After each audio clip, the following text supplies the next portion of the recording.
और चलिए अब आपको सीधे लेकर चलते हैं बागोत्सव में। वैभव गहलोत क्या कुछ कह रहे हैं, सुनवाते हैं। महत्वपूर्ण कड़ी मैं जिसे कहता हूँ वो हमारे तमाम फॉरेस्ट गार्ड्स, यहाँ पे उपस्थित तमाम वन्य जीव प्रेमी और प्रेस और मीडिया के बंधुओं, मैं सबसे पहले तो फर्स्ट इंडिया चैनल का बहुत बहुत धन्यवाद देता हूँ। फर्स्ट इंडिया चैनल हमेशा कोई ना कोई सामाजिक चेतना से किसी ना किसी सामाजिक मुद्दे के ऊपर हमेशा आगे आके कोई ना कोई अच्छा कार्यक्रम आयोजित करता रहा है।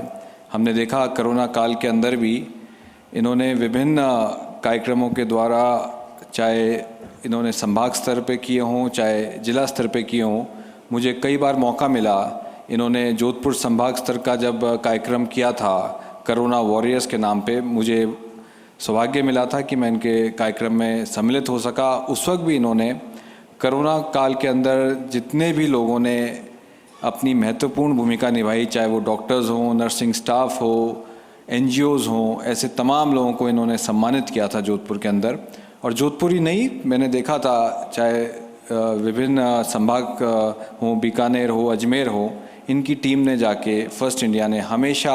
आगे आके प्रदेश के लिए और देश के लिए जो भी जिन्होंने भी अपना योगदान दिया है उनको प्रोत्साहन करने का काम फर्स्ट इंडिया न्यूज़ चैनल ने किया है। मैं सबसे पहले फर्स्ट इंडिया न्यूज़ चैनल को बहुत बहुत धन्यवाद देता हूं कि आज आपने हम सबको एक बहुत ही शानदार,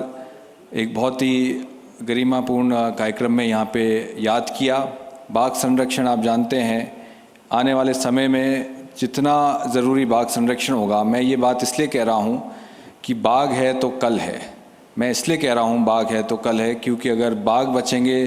तभी जंगल बचेगा, जंगल बचेंगे तभी जल बचेगा, जल बचेगा तो आप और हम सब बचेंगे। इसलिए मेरा कहना है कि एक बहुत ही महत्वपूर्ण कड़ी है नेचर के अंदर बाघ की, उसके संरक्षण के लिए आज ये संगोष्ठी और कार्यशाला का आयोजन किया गया। मेरा मानना है कि राजस्थान के अंदर जितनी भी सरकारें आईं उन्होंने कोई ना कोई कंट्रीब्यूशन बाघ संरक्षण के लिए दिया। मुझे खुशी है कि आज राजस्थान प्रदेश में पहले जहाँ केवल सरिस्का और रणथंभौर ही टाइगर सेंचुरीज हुआ करती थी, उसके अंदर इन कुछ वर्षों में मुकुंदरा और रामगढ़ विषधारी को भी जोड़ दिया गया। एक महत्वपूर्ण कदम है क्योंकि कोई इंडिविजुअल पॉकेट्स कभी भी आगे जाके कभी कोई किसी नस्ल के ऊपर खतरा हो तो हमेशा खतरा बना रहता था, मगर खुशी है कि प्रदेश की सरकार ने रणथंभौर और सरिस्का के साथ साथ रामगढ़ विषधारी और मुकुंदरा को भी बाघ संरक्षण के लिए इम्पोर्टेंट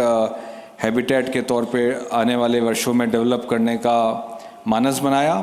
और मुझे इस बात की भी खुशी है कि लगभग 2 वर्ष पहले, आप और हम सबको इस बात की खुशी होनी चाहिए कि लगभग 2 वर्ष पहले राजस्थान के अंदर भी बाघों की संख्या 100 के पार हो गई। ये आज और कल की बात नहीं है, कई वर्षों से जब से प्रोजेक्ट टाइगर लॉन्च हुआ भारत के अंदर, तब से आप सबको ध्यान होगा, यहाँ पे मुझसे तो बहुत सीनियर लोग बैठे हैं जो बाघ संरक्षण और फॉरेस्ट और वाइल्ड लाइफ से जुड़े हैं, मगर मुझे ध्यान है कि रणथंभौर वो पहला नेशनल पार्क था जिसको राजस्थान से जगह मिली उन 9 नेशनल पार्क्स के अंदर। जब प्रोजेक्ट टाइगर का लॉन्च किया गया था पूर्व प्रधानमंत्री स्वर्गीय इंदिरा गांधी जी ने, और राजस्थान से रणथंभौर को जगह मिली थी और उसके कुछ वर्षों बाद सरिस्का को प्रोजेक्ट टाइगर के अंदर जगह मिली थी। और ये दोनों ही महत्वपूर्ण कड़ी उस वक्त केंद्र सरकार ने सोची कि राजस्थान से रणथंभौर और सरिस्का को शामिल किया जाए, और जिम कॉर्बेट से इस प्रोजेक्ट टाइगर का लॉन्च हुआ था श्रीमती इंदिरा गांधी, जो भारत की आयरन लेडी भी कहलाती हैं, उनके द्वारा। और ये बताते हुए भी खुशी है कि जोधपुर के स्वर्गीय कैलाश सांकला जी को पहली बार प्रोजेक्ट टाइगर का जो डायरेक्टर बनाया गया, वो भी मारवाड़ की धरती जोधपुर से आते थे। उन्होंने शानदार कार्य किया और इन 50 वर्षों का जो ये सफ़र तय किया उसके बाद भारत ने, तो आप देख सकते हैं आज भारत में जो पिछली बार के आंकड़े थे बाघों के पूरे देश के अंदर, लगभग मैं अभी तोमर साहब से वही बात कर रहा था कि 3000 के लगभग बाघों की संख्या पहुंच गई है, जो उस वक्त केवल शायद 600-700 बाघ ही बचे थे भारत के अंदर। मगर पूर्व प्रधानमंत्री स्वर्गीय इंदिरा गांधी जी ने इस बात को समझा और उस महत्वपूर्ण कड़ी को समझा और उन्होंने माना कि अगर हम आने वाले वर्षों में बाघ को अगर नहीं बचा सके तो हमारी जो आने वाली पीढ़ियां हैं उसके लिए बहुत बड़ा खतरा हो जाएगा, एक पर्यावरण के लिए बहुत बड़ा खतरा होगा। क्योंकि बाघ जब किसी जंगल में रहता है तो आप निश्चित तौर पे मानिए कि बाघ जिस जंगल में विचरण करता है वहाँ पे सब तरीके के जो दूसरे जीव जंतु हैं, जो दूसरे जानवर हैं, उनके अपने आप ही एक संरक्षण हो जाता है। और साथ ही हमने पढ़ा था कि पिरामिड, जो नेचुरल पिरामिड जिसे कहते हैं, उसमें टॉप एंड पे बाघ को रखा गया है। तो इस बात को स्वर्गीय इंदिरा गांधी जी ने समझा और उन्होंने प्रोजेक्ट टाइगर को सबसे पहले लॉन्च किया। और मुझे खुशी है कि ये सफलतम प्रोजेक्ट जो विश्व में माना जाता है किसी पशु के लिए, उसमें प्रोजेक्ट टाइगर का नाम हमेशा आगे रखा जाता है कि विश्व के जो सफलतम प्रोजेक्ट्स की हम बात करें किसी संरक्षण के लिए, तो उसमें बाघ संरक्षण के लिए जो भारत सरकार ने प्रोजेक्ट टाइगर को लॉन्च किया उसको हमेशा आगे रखा जाता है। और मैं इस मौके पे ये एक बात और कहना चाहूँगा कि यहाँ पे बैठे तमाम जो अधिकारी हैं वन विभाग के, तमाम जो वाइल्ड लाइफ लवर्स हैं, हम सब के साथ साथ जो सबसे महत्वपूर्ण कड़ी रही राजस्थान के अंदर या पूरे देश के अंदर, वो हमारे फॉरेस्ट गार्ड, जिनको मैं कहूँगा फ्रंट लाइन स्टाफ, जिन्होंने सबसे बड़ी भूमिका निभाई इस बाघ संरक्षण के अंदर। कि आज और आप और हम सब इस बैठ के इस सभागार में राजस्थान के अंदर 100 से ज़्यादा बाघों की बात अगर करने की स्थिति में है तो ये संभव हो सका है। हरलाल जी सैनी साहब जैसे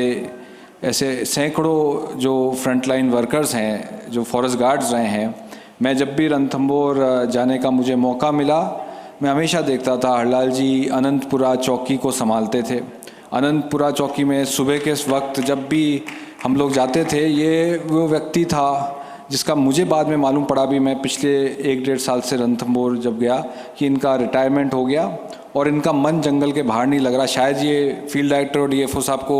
लगातार संपर्क कर रहे हैं कि इनको किसी ना किसी तौर पे जंगल से जोड़ के रखा जाए, चाहे किसी एनजीओ के माध्यम से या किसी माध्यम से। ये बात मुझे सामने आई थी, मगर हरलाल सैनी जी वो व्यक्ति हैं जिन्होंने हमेशा, मैंने देखा था इनके साथ कई बार मुझे मौका भी मिला चाय पीने का, इनकी चौकी के ऊपर जाके, अनंतपुरा चौकी थी, वहाँ से इनका इलाका लगता था। ये मॉर्निंग अपनी गश्त उन लोगों में है जो अपनी गश्त कभी नहीं छोड़ते थे, चाहे बारिश हो, चाहे सर्दी हो, चाहे गर्मी हो, वहाँ से इनकी गश्त जाती थी। बकोला, बकोला से बेरदा, बेरदा से तिराए से ये वापस घूम के आते थे। और हरलाल जी को मैं देखता था, चाहे सुबह हो चाहे शाम हो, ये अपनी जो मॉनिटरिंग होती थी उसको कहीं उसमें चूकते नहीं थी। हमें ऐसे लोगों का सम्मान किया, ऐसे लोगों को आपने याद किया, इसके लिए फर्स्ट इंडिया चैनल और जगदीश कातिल जी का मैं शुक्रगुजार हूँ। मुझे मौका मिला कि आज हरलाल सैनी जी, मैं रिटायरमेंट के बाद तो आपसे नहीं मिल पाया, मगर आपने आज यहाँ जयपुर पधार के हम सबका मनोबल बढ़ाया, उसके लिए बहुत बहुत धन्यवाद। और आने वाले समय में भी आप लोग सब समझते हैं कि किस तरीके से सरकार चाहे किसी भी पार्टी की रही हो, मगर राजस्थान के अंदर बाघ संरक्षण के लिए सभी सरकारों ने बेहतरीन कार्य किया। और उसी का नतीजा है कि आज हम सभी लोग यहाँ सभागार में बैठ के राजस्थान के अंदर जो बाघों की संख्या 100 के पार चली गई है। और मुझे खुशी है कि आने वाले वर्षों में भी निश्चित तौर पे मुकुंदरा और रामगढ़ विषधारी जो सेंचुरीज़ हैं, उसमें भी बाघों के संरक्षण से आने वाले वर्षों में वहाँ भी हम बाघों की संख्या में इजाफा कर सकेंगे। एक बार पुनः तमाम फर्स्ट इंडिया चैनल के आदरणीय जगदीश कातिल जी, इनके टीम के तमाम साथियों का, इनके मीडिया के तमाम चैनल के तमाम साथियों का भी मैं बहुत बहुत धन्यवाद देता हूं कि आपने इस शानदार कार्यक्रम में हम सबको यहाँ याद किया। बहुत बहुत धन्यवाद। जय हिंद।